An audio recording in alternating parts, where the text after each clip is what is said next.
Hi hello friends, welcome back to Media Talks. நான் உங்கள் மௌனிகா. நம்ம ஹீரோவுமே வந்து நேற்றுக்கு அப்டேட் ஷேர் பண்ணியிருந்தாங்க. நம்ம ஹீரோயின் நம்ம வீக்கா ரெண்டு பேருமே சேர்ந்து அந்த எஸ்எஸ் மியூசிக் ஃபேன்ஸ் மீட்டில் வியர் பண்ணியிருந்த காஸ்டியூமில் வந்து அப்டேட் ஷேர் பண்ணியிருக்காங்க. ப்ரீவியஸாக நான் விஜயோடது வந்து ஷேர் பண்ணியிருக்கேன். கலர் ஒயிட் கலரில் வேறு லெவலில் இருந்தார். நம்ம காவேரி வயலட் கலரில் வேறு லெவலில் வந்து ஃபோட்டோஸ் எல்லாமே ஷேர் பண்ணியிருந்தாங்க. இவங்களுமே ஒரு கேப்ஷன் கொடுத்துருந்தாங்க, மை அமர் அப்படின்னு சொல்லிட்டு. ஏன்டா இது இவங்களும் புரியாத மாதிரியே போட்டிருக்காங்களே அப்படின்னு சொல்லிட்டு. நல்ல இவங்களோட கேப்ஷனுக்கு வந்து பார்த்திங்கன்னா நம்மளுக்கு விடை கிடச்சிருச்சு. ஸ்பானிஷ் நீங்கள் கூகுளில் போட்டு பார்த்தா உங்களுக்கு தெரியும். ஸ்பானிஷில் வந்து எழுதியிருக்காங்க. ஸ்பானிஷில் மை அமர் அப்படின்னா என் காதல் அப்படின்னு சொல்லிட்டு அவங்க கேப்ஷன் வந்து கொடுத்துருக்காங்க. அவங்களே ரசிக்கிறாங்க, ப்ளஸ் நம்மளையுமே அவங்க ரசிச்சுட்டு இருக்காங்க.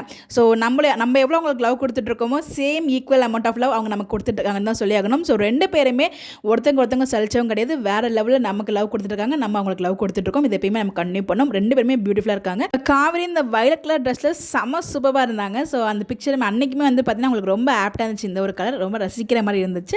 ஸோ ஒயிட் கலர் பியூட்டியான நம்ம லக்ஷ்மி பிரியா எப்படி இருக்காங்கன்னு சொல்லி எடுக்கிறதுக்குலாம் மறக்காமல் கமெண்ட்டில் சொல்லுங்கள். Bye by.